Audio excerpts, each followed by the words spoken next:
In the previous video, we saw that God appeared to Jacob in Bethel, according to Genesis 28, and even wrestled with Jacob in the guise of a man in Peniel, according to Genesis 32. In Genesis 31, which refers back to the Bethel theophany, and Hosea 12, which refers back to both the theophany at Bethel and Peniel, we are further told that both of these theophanic encounters directly involved that particular member of the Godhead known as the angel or messenger of the Lord during the Old Covenant.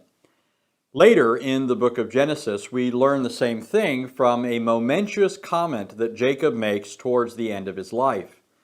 In words of invocation to God, calling down blessing upon the sons of Joseph, Jacob confirms his understanding that the angel, the Malach, whom he encountered at Bethel and Peniel, is God, even the God of his fathers.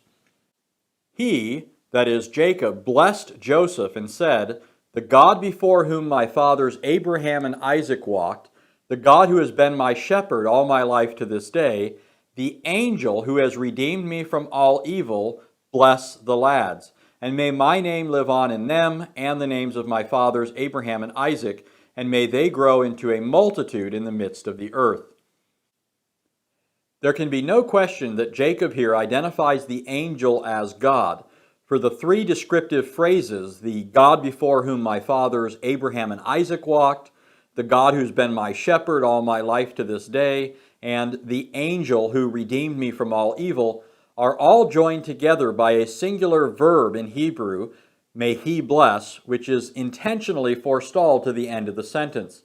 The use of the singular verb ties these descriptive phrases together and identifies the angel not only as Jacob's shepherd and redeemer, which is significant in itself, but as his God and the God of his fathers, Abraham and Isaac. Since the angel is identified as the God of Abraham and Isaac, this text has a retrospective significance. It points back to earlier episodes when the angel of the Lord appeared. In all of those earlier episodes, two things may be observed about the angel.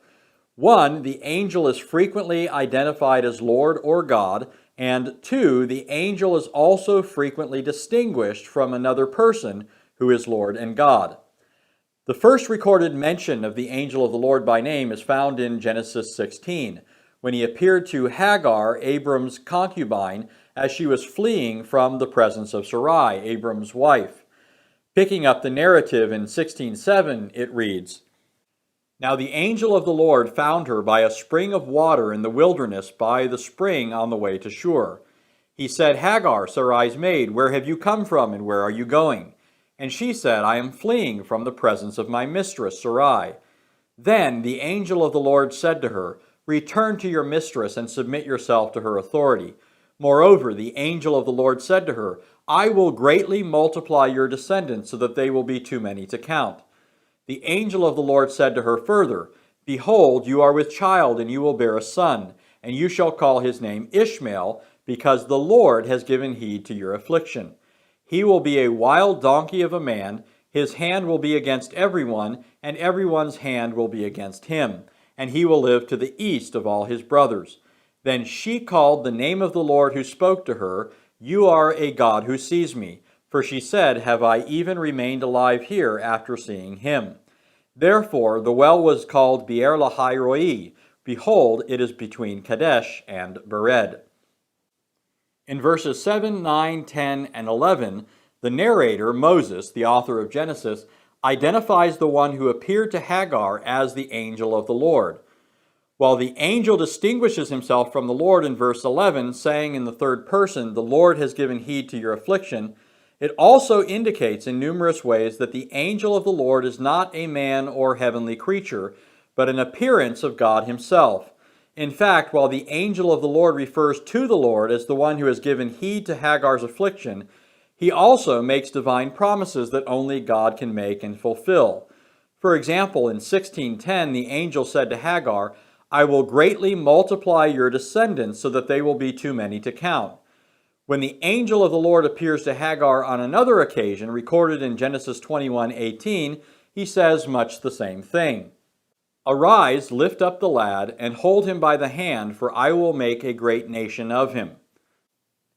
These promises of the angel of the Lord to Hagar to bring forth a multitude of descendants from Ishmael and to make them a great nation are clearly divine promises, promises that only God can make. Indeed, in the very next chapter, 17:20, this is the same thing God tells Abraham.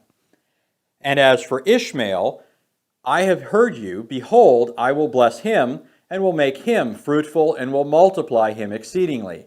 He shall become the father of 12 princes, and I will make him a great nation.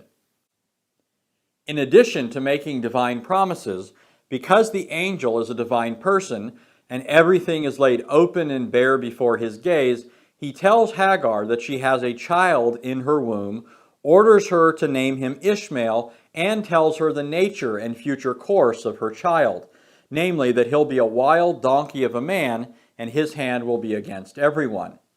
The weight and tenor of this encounter led Hagar to conclude that the angel she was speaking with was God.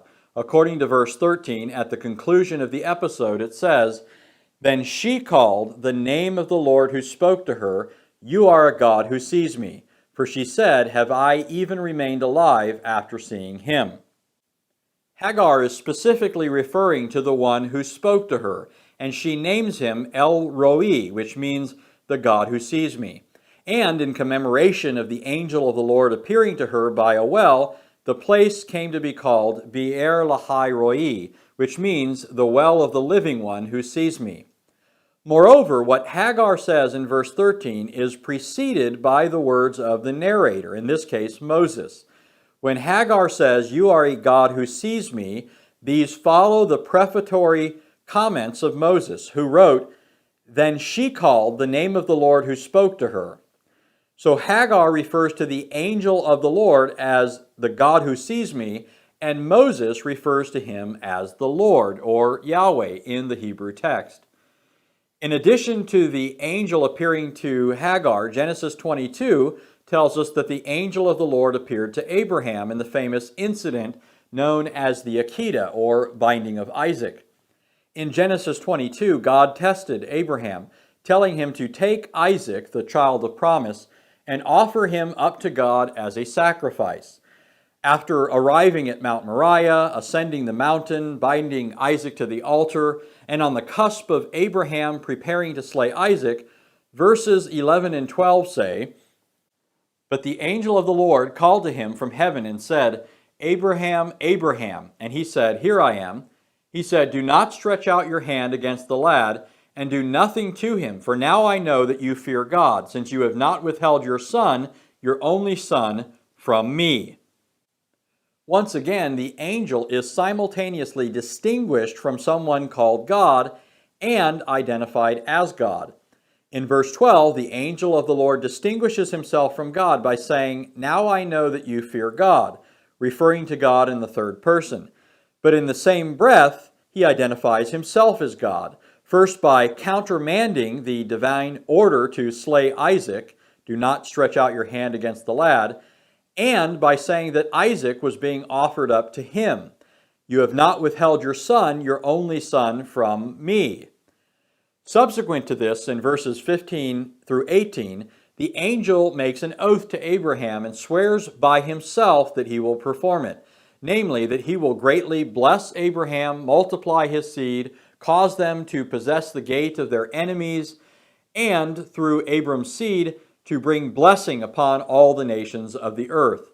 And the reason the angel says he will do all of this, as verse 18 says, is because you have obeyed my voice.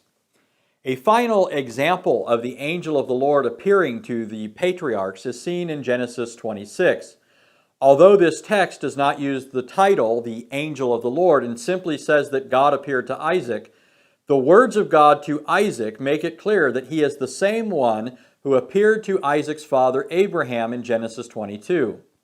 In chapter 26, verses 1 through 5, it says, "Now there was a famine in the land besides the previous famine that had occurred in the days of Abraham.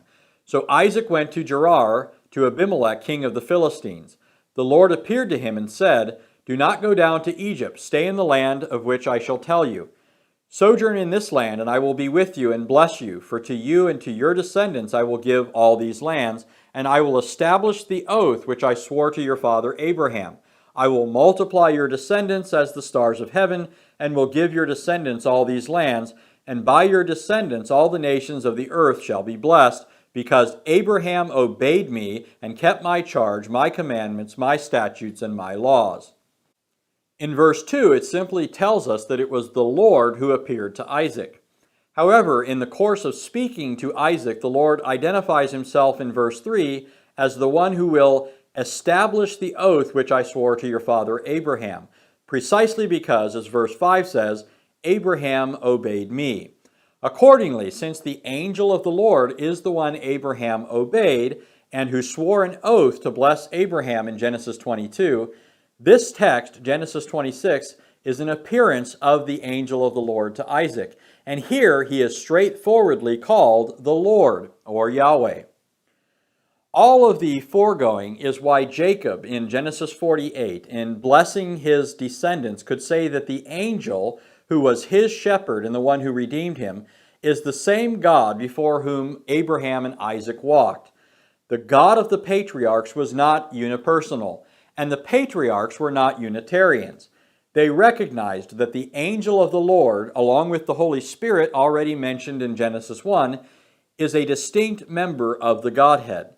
As we'll see in the next video, the same thing was revealed and made known to the entire nation of Israel at the time of the Exodus.